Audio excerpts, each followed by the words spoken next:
Hey everybody, I just want to do a quick review for you on these firm grip gloves. I use them a lot for outdoor type work. You see they're pretty dirty. I bought several pairs of them, and this particular pair I've been using them probably for a couple weeks. I've actually used them out in the backyard to dig up a bunch of like blocks and carry them across the yard. And they've done a really good job so far at keeping my hands like safe and protected. Um, they're really cool. They come with this nice dipped coating on here for grip, so it makes it easy to hold on to the shovels when you're digging, or like I said, carrying the rocks around.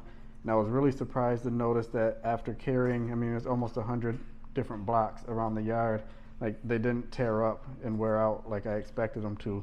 So I haven't had to use my extra pairs that I have. But also on the top, they're really breathable, so it keeps it so your hands can still get air in them. They don't get soggy and too sweaty from having this sealed front here. So that's been really nice.